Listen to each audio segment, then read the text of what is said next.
En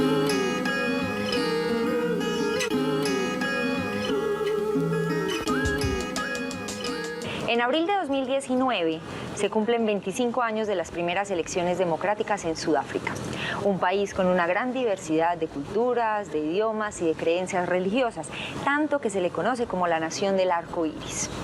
El 80% de la población es de raza negra, 11 son sus idiomas oficiales, 2 de ellos de origen europeo. Y aún hoy, 25 años después de la democracia y el fin del apartheid, muchos son los retos que tiene ese país. ¿Qué tiene que ver con los colombianos? Pues que Sudáfrica puede ser un ejemplo de nuestro futuro.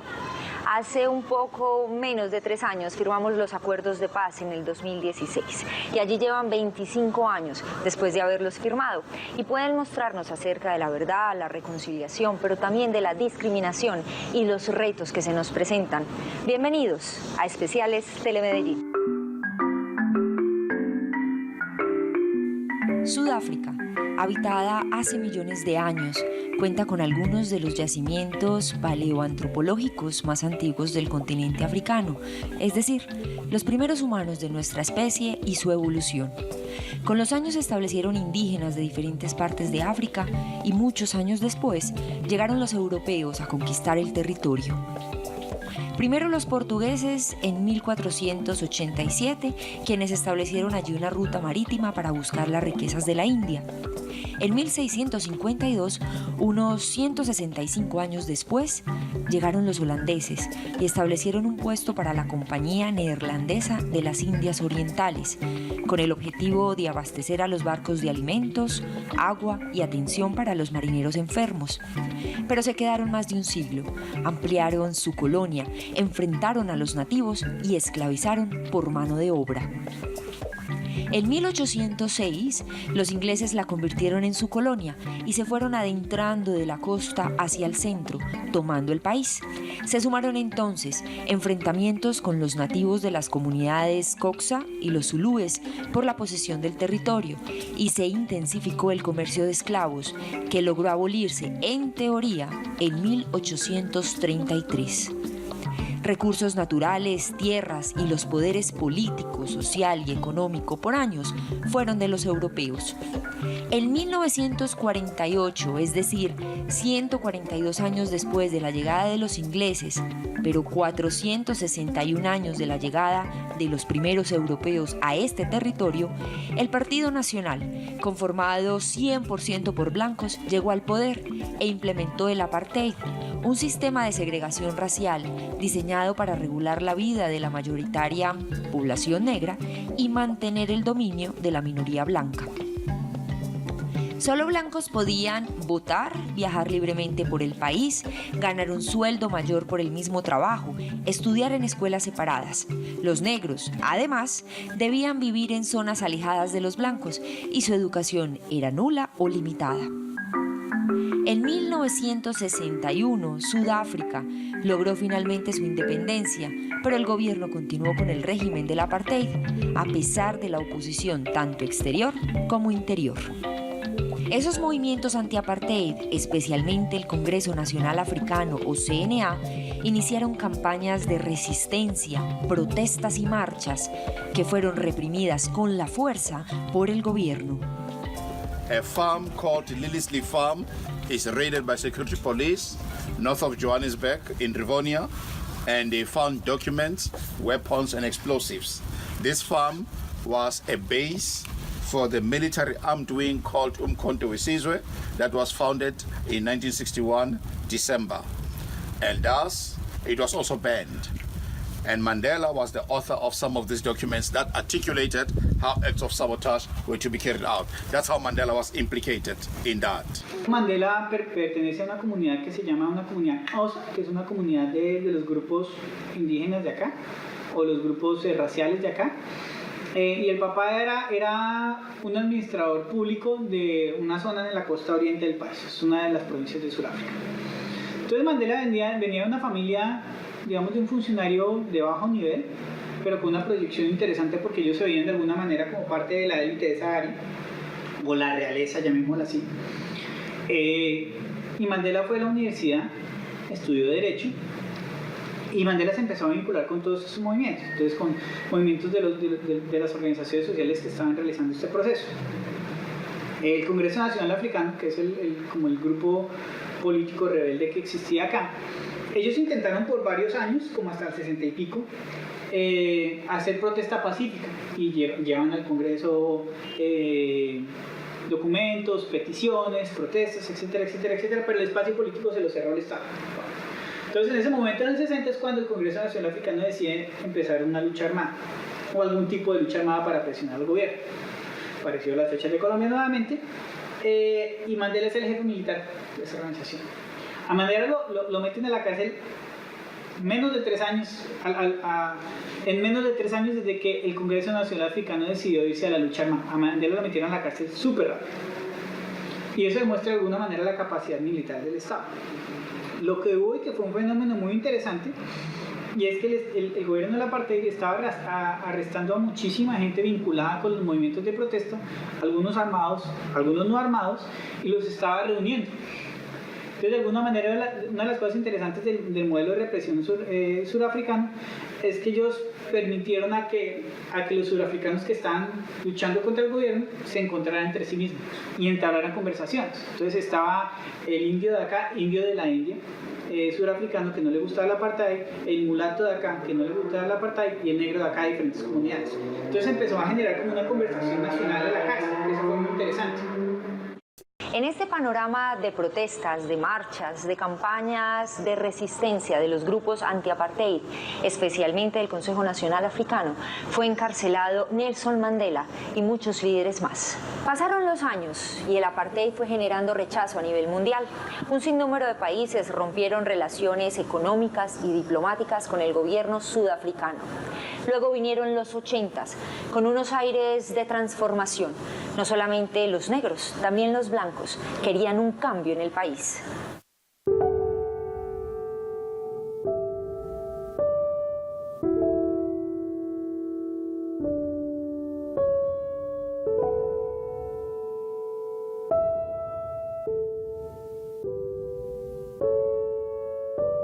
So by 1986, I became a deputy minister of police, who was responsible for the management of the state of emergency that prevailed at that stage in South Africa. And I had to report back directly to the president of the country on that subject. In other words, my responsibility was to, and my accountability was to him as the president. But that opened my eyes even more, that period of being Deputy Minister of Police, because it exposed me to what was really going on in the townships, that is the black living areas in South Africa. And because that is where the unrest prevailed, that is where the state of emergency was applicable, and it forced me into situations where I'd never been exposed to before. Me as a white part of the elite in South Africa, then suddenly became exposed to the problems that prevailed in the townships. En 1989 las cosas cambiaron al interior del Partido Nacional, el partido del gobierno, el que mantenía vivo el apartheid. In other words, the change of leadership was the main factor that started the process right then. For many years we could say already that this had to come.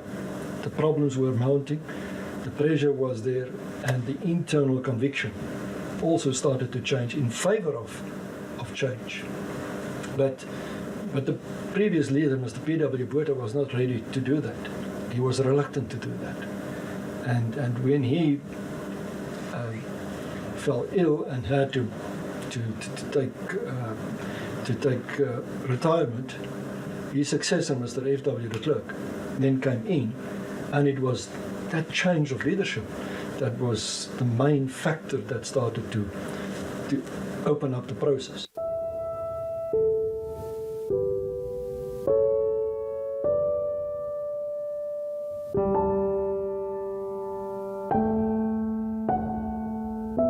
I wish to put it plainly that the government has taken a firm decision to release Mr. Mandela unconditionally. Mandela, El abogado, activista, prisionero por 27 años en la cárcel Robben Island, que hoy recibe a miles de turistas al año con el deseo de comprender lo que ocurrió en esa etapa del país, se construyó como líder de la reconciliación. En esos años pudo comprender las perspectivas de otros, convertirse en ícono de campañas internacionales que abogaron por su liberación y la liberación del pueblo sudafricano. Nelson Mandela fue excarcelado en 1990, en medio de una gran agitación social.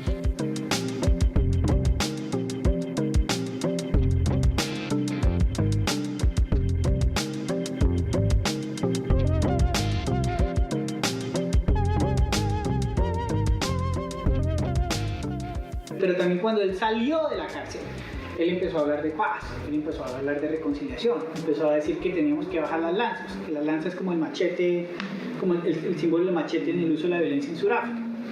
Entonces, de alguna manera creó una imagen que le hablaba a todo el país. Entonces él se reunía con una mujer blanca, que era un segmento de la población que estaba reprimiendo el resto de la gente de acá, y le decía, vengo, vamos a tomarnos un té, que es lo que toman acá, que no toman cafecito, aquí toman tecito. Y él intentó llegarle a todo el país, y eso sirvió mucho en el proceso de transición. Hablar de paz y bajar las armas le permitió a Mandela comunicarse con todo el país, lo que sirvió en las negociaciones y en el proceso de transición. What happened overnight was the release of Mr. Mandela and the unbanning of the ANC. But the agreement between Mr. Mandela and us and the rest of the ANC leadership was then that we will sit together and negotiate a new future for all of us. And it was not as if it was just a handover of power from the one side to the other. It took us 4 years to negotiate how that change will actually be implemented and how it will happen. And therefore, South Africa was a very good case of a smooth and peaceful transition from one order to another, from apartheid to democracy. Luego de 42 años de apartheid, en 1990 fue liberado Nelson Mandela, quien con la bandera de la paz y la reconciliación, y luego de 4 años de negociación, se creó una nueva constitución que los incluía a todos.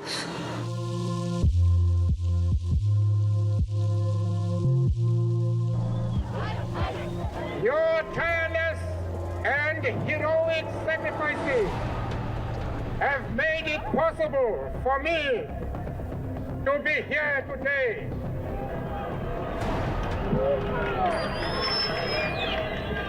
I therefore place the remaining years of my life in your hands.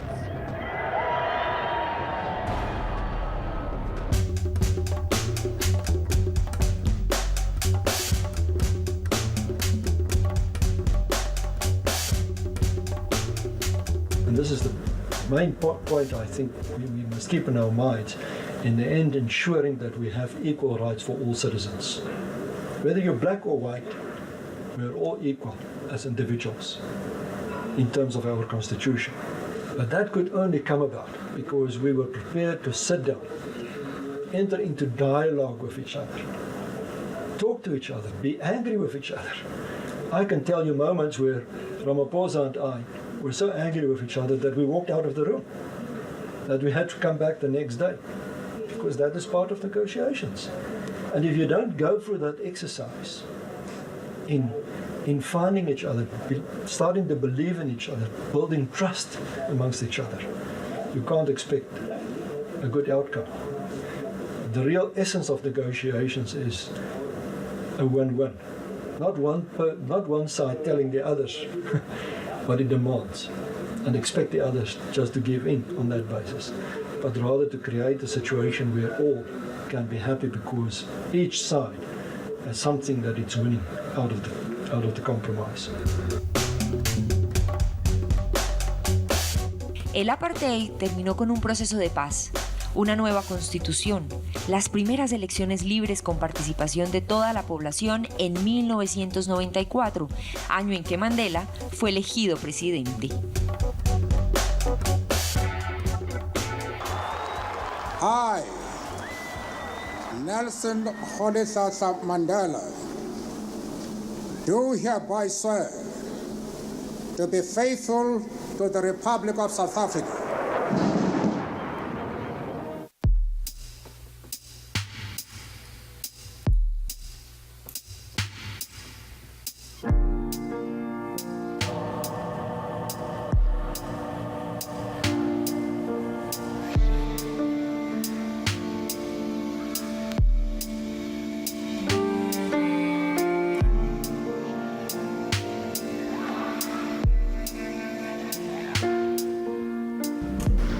What kind of man, listening to those moans and cries and groans, and taking each of those people very near to their deaths, what kind of man is that? My wife was sitting right at the door where you came in. She was wearing a long blue coat.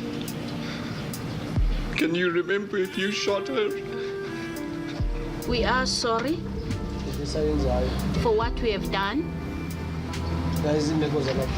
It was the situation in South Africa.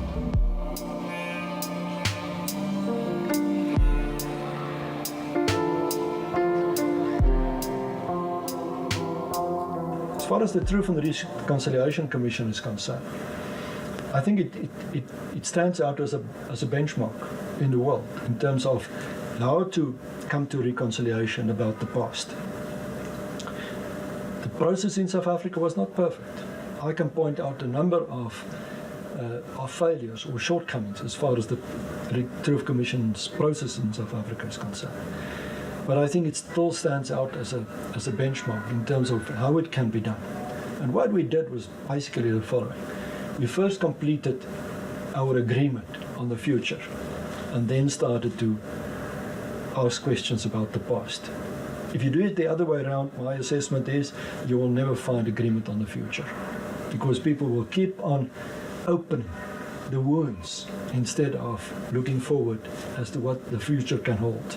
Estuvimos en Ciudad del Cabo, en Sudáfrica, y hablamos con 3 colombianos que llevan varios años viviendo allí para conocer desde una mirada cercana cómo está la realidad hoy del país.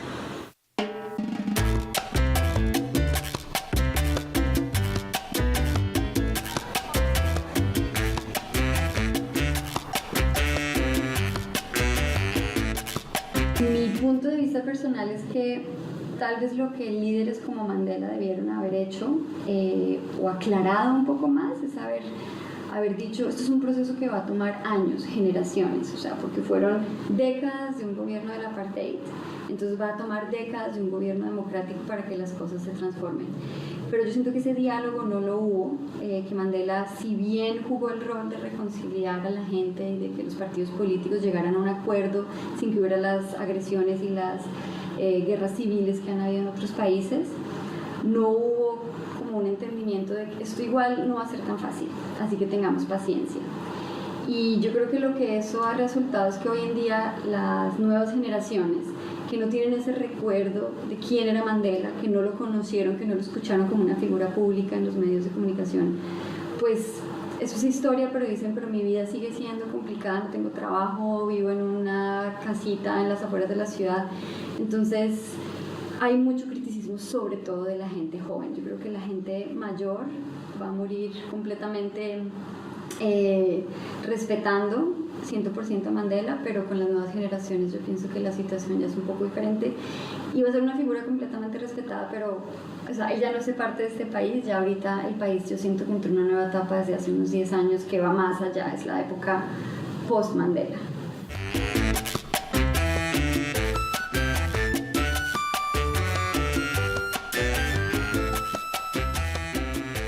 Cuando aquí se firmó un proceso de paz, aquí se firmó una lista de regalos del Niño Dios, unas promesas muy fuertes. Y aquí viene como la tristeza de la falla de las expectativas del Estado, porque el gobierno prometió que la gente que era negra se iba a emancipar, pero no se les olvide que estamos hablando de 40 millones de personas que teníamos que sacar de la pobreza y de la miseria. Y entonces digamos como que la gente sintió que había una expectativa muy fuerte, se les había prometido pan y miel, o miel y leche a todo el mundo, y el Estado surafricano es un Estado como el colombiano, no le alcanza para tanto.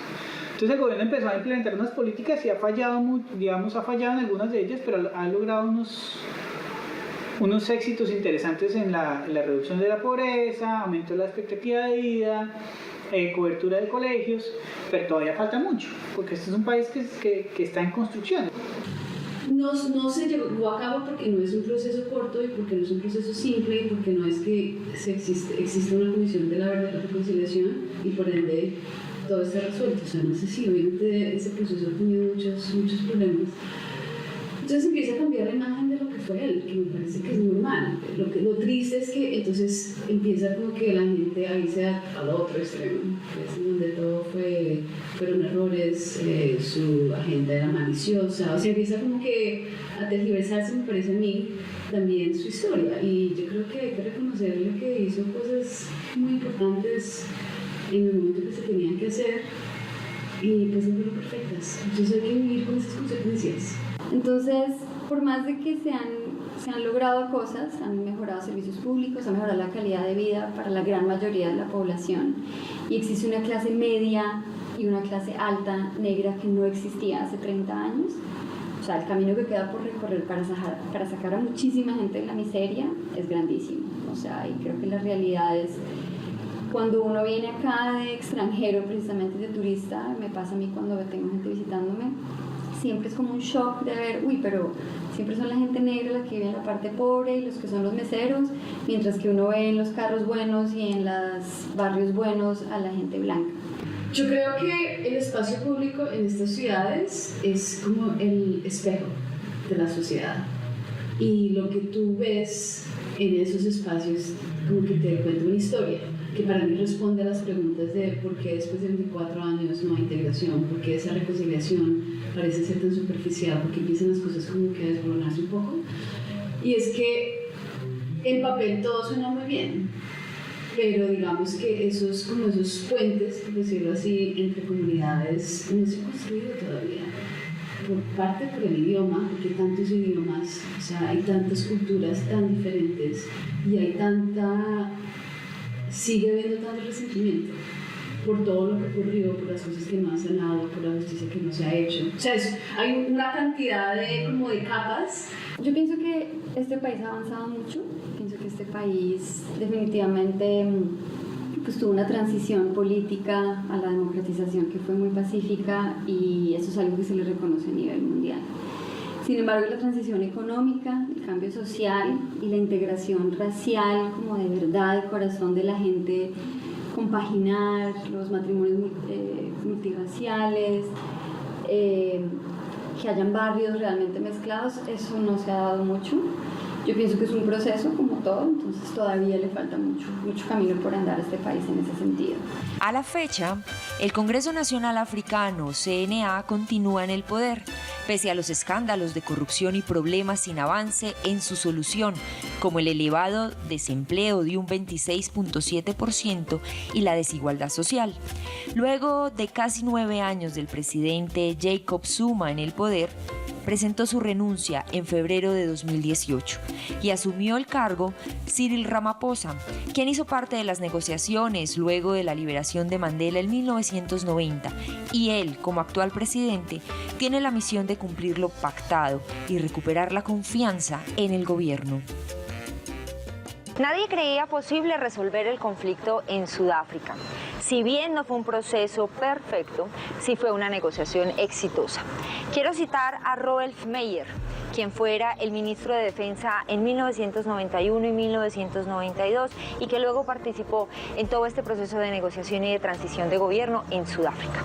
Y él dice: si me preguntas qué hubiera hecho distinto, te diría, hubiéramos comenzado 5 años antes porque habríamos salvado muchas vidas. Esto es Especiales Telemedellín. Gracias por su compañía.